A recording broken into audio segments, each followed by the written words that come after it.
La commune est l'échelon territorial préféré des Français. Que l'on habite un village, une ville, une campagne, une station balnéaire, une vallée, un quartier chic ou populaire, on habite une commune. Et surtout, on y vit. Pour qu'une commune soit vivante et accueillante, il faut qu'elle propose des services à ses habitants.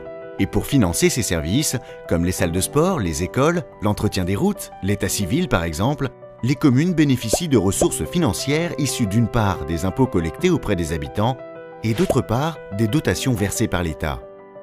Ces dotations ont progressé au fur et à mesure des missions que l'État confiait aux communes.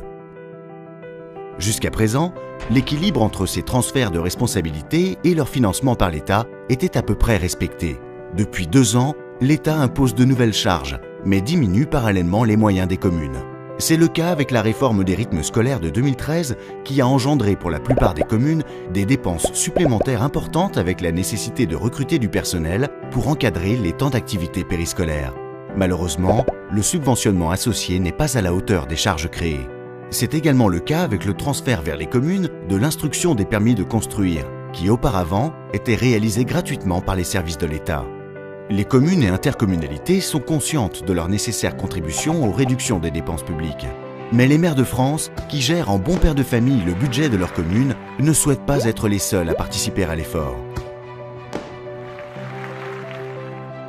La baisse des dotations de l'État vers les collectivités locales, annoncée jusqu'en 2017, est difficile à assumer telle qu'envisagée pour la majorité des communes de France. Faut-il en arriver à des situations extrêmes en réduisant le nombre de piscines, de centres de loisirs, d'écoles, de restaurants scolaires, parce que l'on ne pourra plus assumer l'entretien ou les salaires des employés?